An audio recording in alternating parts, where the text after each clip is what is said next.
Bonjour tout le monde, c'est Yannick, j'espère que vous allez bien. Parlons tablette Android de 10 pouces aujourd'hui avec la Blackview Tab 12, disponible à moins de 160 € sur Amazon. Vous avez un budget serré, est-ce qu'elle pourrait trouver sa place au sein de votre foyer, en usage familial, pour les enfants, pour la navigation web ou le jeu? Je vais vous dire si elle est aussi intéressante que ça ou non. Surtout ce que l'on peut vraiment faire avec. Parce que vous vous en doutez, c'est un appareil avec lequel il faudra faire un certain nombre de compromis. Son allure ne fait clairement pas cheap, la coque et le cadre sont en alu. C'est agréable visuellement et au toucher, la prise en main se révèle très bonne. Clairement, on a un aspect très premium.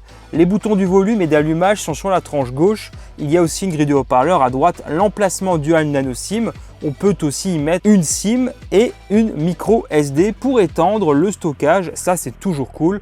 Un port jack est niché dans un des coins arrondis. Le dos nous révèle un capteur photo et un flash LED dans un bloc proéminent. La marque apparaît discrètement au centre. La tablette pèse 430 grammes pour une épaisseur de 7,4 mm.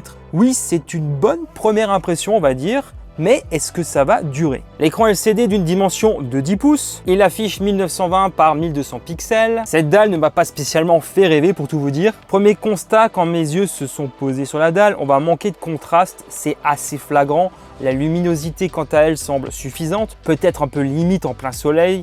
On n'aura pas de réglage pour la colorimétrie. Après, ça va rester sympa pour visionner du contenu sur les plateformes de streaming si on accepte de faire des concessions en termes de qualité d'image. Le DRM Widevine L1 n'est pas présent, donc pas de HD sur Netflix, Disney+, Prime Video, etc. Mais ne vous inquiétez pas, sur YouTube ça passe. Un écran qui va faire le job, qui a quelques faiblesses, en même temps ça reste assez logique, il y a forcément des concessions. Sur cette tablette, on va retrouver Android 11 et il paraît peu probable que l'on ait Android 12 sur cet appareil, au vu de la politique de mise à jour de Blackview. C'est une interface pure, pas de rajout, il y a un certain nombre d'applications préinstallées, notamment des jeux, on reste sur quelque chose de simple, mais pas forcément de fluide. Je constate beaucoup de saccades à l'usage, il faut le savoir. Blackview propose un mode jeu qui aura notamment pour mission de bloquer toute distraction durant les parties. Il n'y a pas autant d'options que chez Xiaomi ou Oppo par exemple. Vous avez une option pour diviser l'écran. J'aurais tendance à vous dire d'éviter de l'utiliser.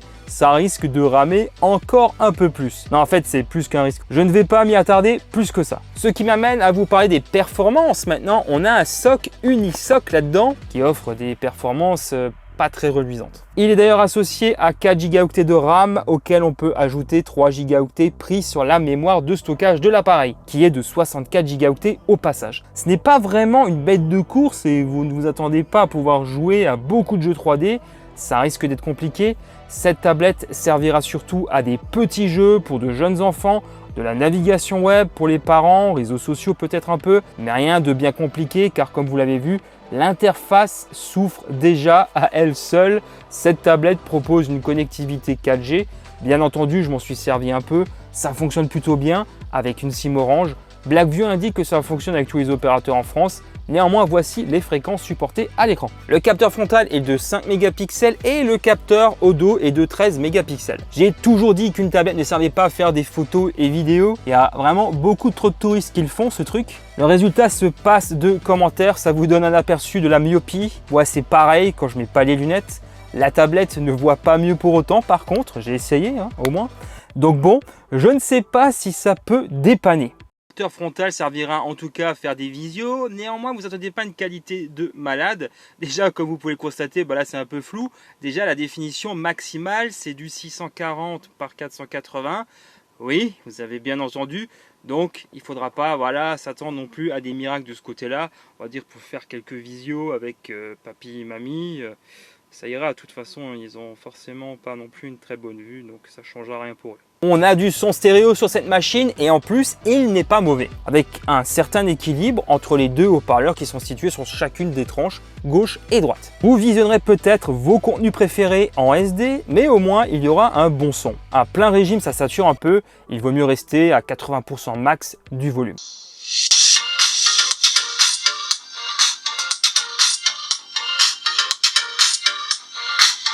L'autonomie est confiée à une batterie qui est d'une capacité de 6500 mAh. Elle est endurante, sauf si vous utilisez la 4G. Là, ce sera une autre histoire. À titre personnel, dans des usages classiques, surtout de la navigation web, un peu de YouTube et quelques jeux, pas trop gourmands bien sûr, oui, vous allez pouvoir l'utiliser pendant 2 bonnes journées, je dirais. Après, on n'a pas forcément la même intensité d'utilisation sur une tablette que sur un smartphone, donc ça peut être bien plus. Avec la carte SIM insérée, tenir une journée sera possible, voire peut-être un peu plus. Perso, je suis pas arrivé à tenir jusqu'à 2 jours complets, impossible. J'ai peut-être pas été très tendre avec la Tab 12 ces derniers jours, surtout voilà pour la tester, mais bon. Au niveau de la charge rapide, eh ben, elle sera lente. Déjà, on a un bloc de charge qui est fourni, qui est seulement de 10 watts.